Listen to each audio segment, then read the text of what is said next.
Hello, students, and welcome to lesson 2 in our inequalities unit. Today, we're going to learn about how to solve inequalities by graphing. We can graph by hand, or we can graph using our graphing calculators. So the first thing we're going to look at is this example, graph 2x plus 3y is less than or equal to 6. This is in a format that is not as easy to graph as putting it into what we call the slope intercept form, or basically we want y by itself on one end. So remember, this is the y equals mx plus b format. And the only difference is instead of it being y equals that mx plus b, is going to be y is less than or greater than, or there's going to be an inequality sign there. But just like in the previous lesson, we're going to solve and manipulate it just like we would an equation. And the only extra stipulation we have to remember is if we divide both sides by a negative value, we have to switch the sign. So the first thing we're going to do is we're going to change this inequality into a format that will make it easier to graph, either by hand or to put it into the graphing calculator. Remember, graphing calculators, you have to put it into that y equals, into that graph section. So you have to isolate the y in order to use a graphing calculator. So the first thing I'm going to do is I'm actually going to subtract 2x from both sides. That whole term needs to move over, so I don't have to separate the 2 from the x. I can just keep it all together. So I'm going to get 3y is less than or equal to negative 2x plus 6. Notice the sign did not change because I was not dividing both sides by negative 2x. I was just subtracting 2x from both sides. The next thing I'm going to do is I'm going to divide everything by that 3 to get the 3 away from the y, because the opposite of multiplying y by 3 is to divide it by 3.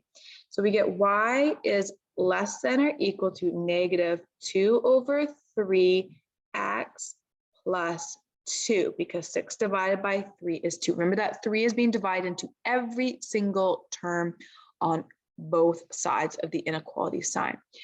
We're going to leave that number as a fraction. Fraction are our friends, especially when we are graphing. So we're going to determine the boundary of the graph. So the boundary of the graph is actually going to be the line of y equals negative 2/3 x plus 2. So to recall some of your grade 10 graphing skills, the fastest way to graph it is to remember that this is your y-intercept. Actually, maybe I'll do this in green, different color code. So your y-intercept is at 2. So you look at your y-axis, you find where y equals 2, and that is a point. All right.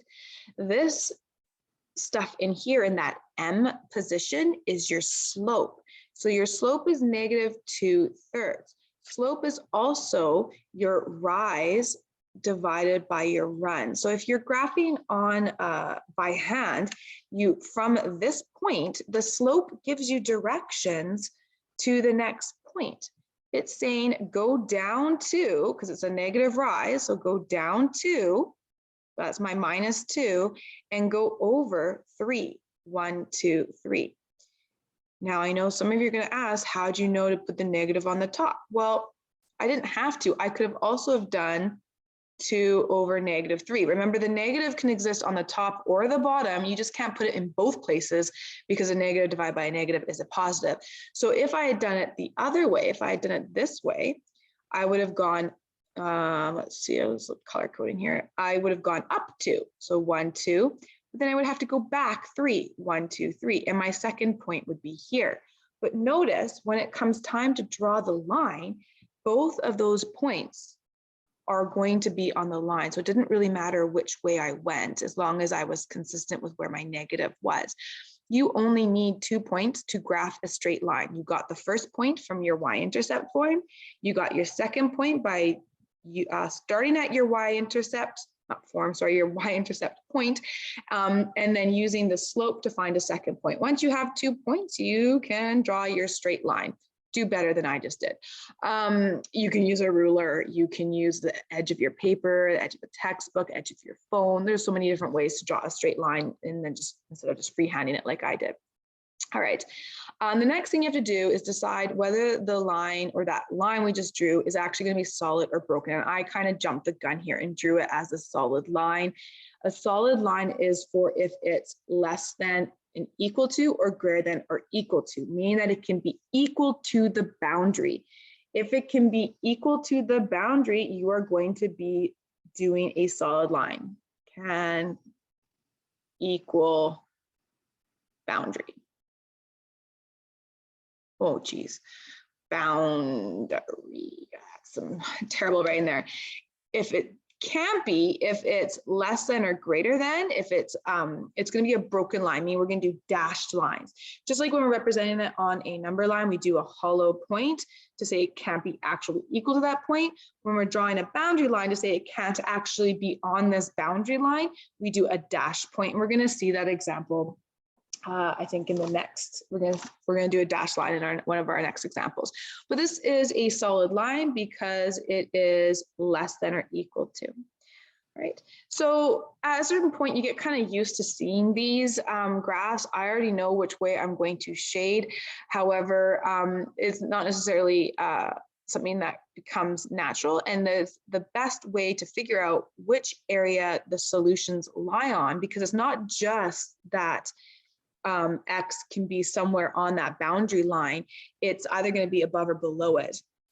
And so we have that Y is less than or equal to negative 2/3 X plus 2. So the easiest way to find which area to shade is to find a test point. And my favorite test point is 0, 0, which is right here. Okay, and you can use 0, 0 as your test point for pretty much any single inequality, as long as it's very clear which side of that boundary line that I've drawn in purple that point is on. So everyone can see that the point 0, 0 is on this side of that line, it's below that line. So what I'm going to do is I'm going to input 0, 0 into the equation. If the equation is true and correct, that means 0, 0 is a part of the solution, and I shade the side of that boundary line, that purple boundary line that 0, 0 is on. If it is not true, then I shade the other side. So the best way to do this is to actually use the original equation, just in case there was any errors. Okay, if X is 0, and Y is 0, 2 times 0 is 0, 2 times 0 is 0. And so we basically have, is 0 less than or equal to 6? Well, it's not equal to 6, but that's not the only option. Is it less than 6? Yes. Yes, it is. So this is correct, which means this point right here of 0, 0 is a part of the solution, which means anything below this line is a part of the solution. And you can double check. You could pick another point.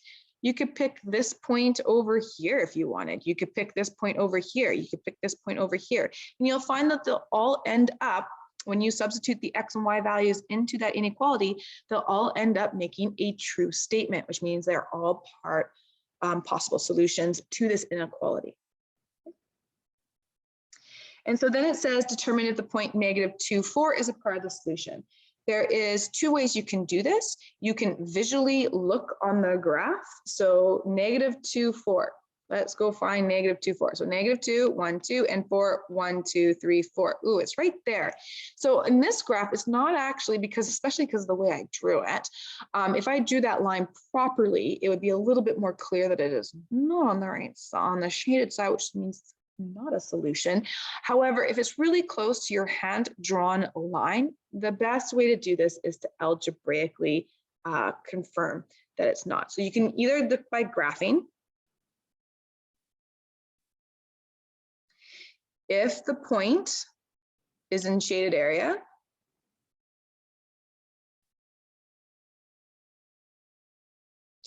it's a solution. If it's not, it's not a solution. So this is where, if it's anywhere close to that hand-drawn line, and especially if you just eyeballed it and did a rather non-thorough job of drawing your line like I did, it's best not to use this method if it's anywhere close to that line, because if you drew the line not straight or crooked like I did, it looks like it's almost below it and could be a solution, but we're going to find that it's actually not when we solve it algebraically. So the other way to solve it or to answer this question is algebraically.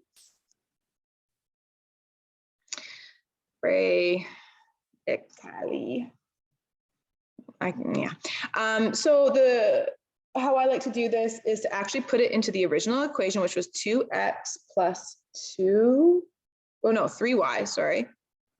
Ooh, I just realized up here, I wrote a 2, should have been a 3. Doesn't matter because it was a times 0 in the end, but I should have written that down correctly. I apologize if that messed anyone up. So it should have been a 3y, and it is saying it's less than or equal to 6. So to find out if this point is a solution, well, there's the x value, there's the y value. I'm going to substitute those values in for where I see x and where I see y. So x is -2, so there's my -2, and y is 4. And I'm going to see, is this statement true? So 2 times -2 is -4, plus 3 times 4, which is 12. Remember, we still always follow BEDMAS when we're calculating. And -4 plus 12 is +8. Is 8 less than or equal to 6? No, it is not. So therefore, no, it is not a solution. Okay.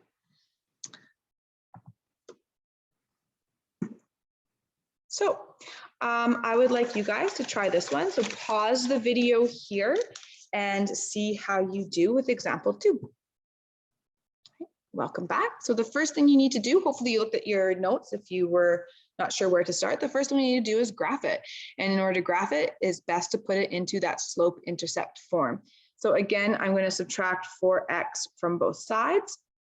And I am going to get -3y is less than -4x minus 12. And if you put -16x, you were trying to combine two terms that are not like terms. -12 and -4x cannot be joined together. They're not like terms. All right, the next thing I'm going to do is I'm going to divide by -3.